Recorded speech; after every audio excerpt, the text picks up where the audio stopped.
naghahanap ng tunay na pag-ibig. Tama. So, sa inyong tatlo, in your line of work ba, parang naniniwala kayo na mahanap niyo yung true love? Ako ako naman, syempre, like, it always feels good to feel in love. So parang masaya pa rin na umasa pa rin sa true love, and kahit na maraming beses na tayo nasaktan, parang ako I still like look forward na maging masaya pa rin with someone in a relationship. So yun. Yun lang po. Lea. Lea. Siyempre, naniniwala tayo sa totoong pagmamahal. Ang sarap kayong magmahal. Totoo lang. Jen. Ako, syempre hindi. De, joke lang. Hindi, syempre naniniwala ako na meron talagang para sa atin na pagmamahal. Yun lang. Sarap magmahal. Yeah. Thank you. Thank you. Thank you. That was Naz Tabares of Pelicula Mania. For our next batch, please do stand by. Ogie Narvaez Rodriguez of Abante, Jessica Evangelista of Inquirer.net, Isa Iglesias of Manila Times, Jojo Panaligan of Rider Page, and Ray Pumaloy of Abante Review. Our next question will be coming from Ogie Narvaez Rodriguez of Abante. Hi, good afternoon. Direct question, ikaw rin yung sumulat nung Helena.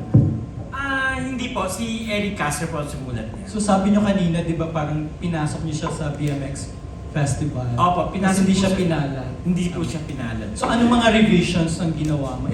Aside dun sa title, sabi mo from Hilot naging Helena. Opo, naging Helena. So may mga binago ka pa sa... Sobrang dami ng binago, sobrang laki din ng binawas namin. Kumbaga, kinuha na lang namin yung important scenes na sinama namin sa Helena.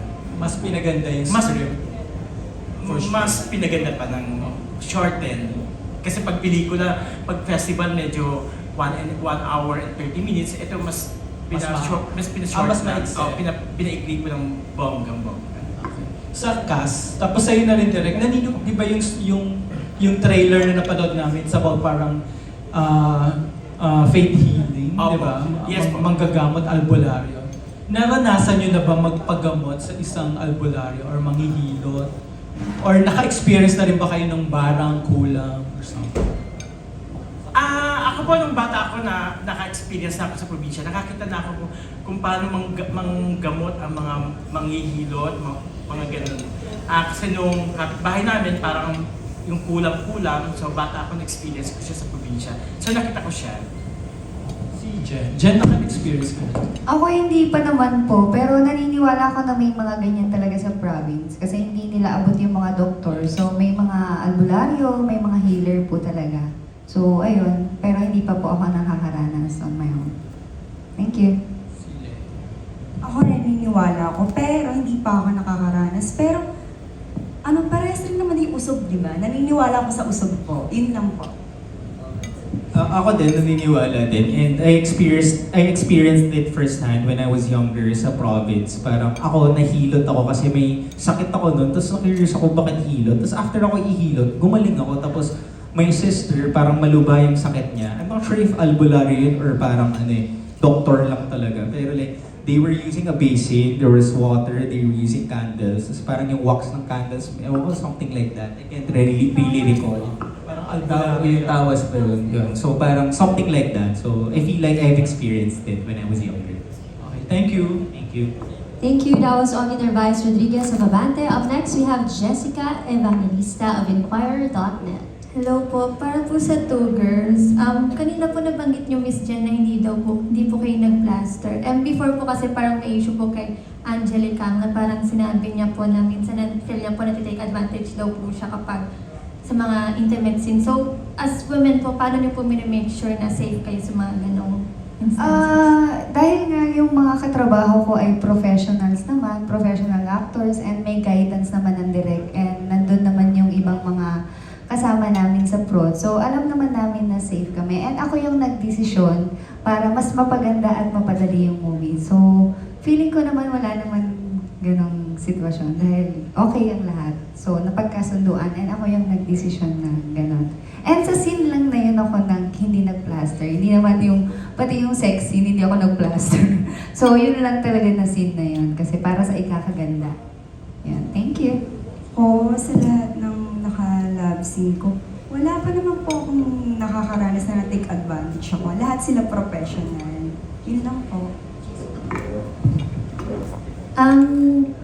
Kay sir naman po, paano niyo po minimake sure na yung mga nakaka-intimate scene niyo okay, parang mafe-feel safe po sila? So first off, when I was starting pa lang, I always ask ko ano yung limitations ng mga co-actors ko, ganun. So yung mga actresses, I ask them what's their limitations, then I prevent to like do it. Kunyari, bawal yung ganito. So talagang iniiwasan ko siya.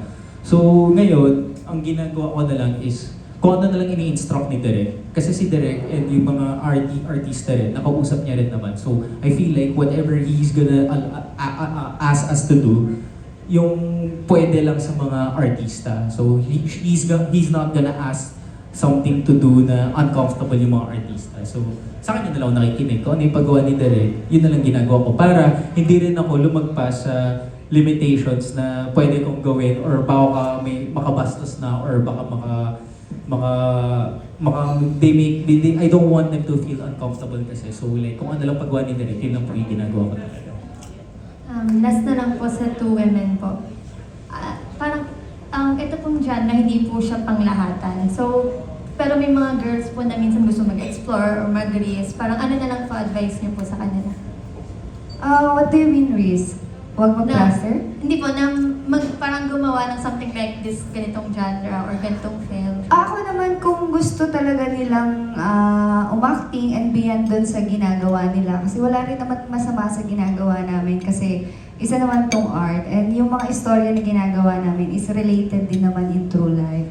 So kung gusto nilang i-go lang nila kasi minsan lang tayo mabubuhay eh. You'll never know naman if bata ka pa, matanda ka pa, kung magkakaroon ka ng ganitong opportunity. So grab it na lang kung kaya mo naman gawin. So yun lang, wala naman ding mawawala. At least may explore mo kung ano yung meron ka pa palang talent na hindi mo pa nakikita sa self mo. So yun lang, go lang, laban lang. Positive lang. Thank you. Ayun, as long na gusto nila yung ginagawa nila, nasa puso nila,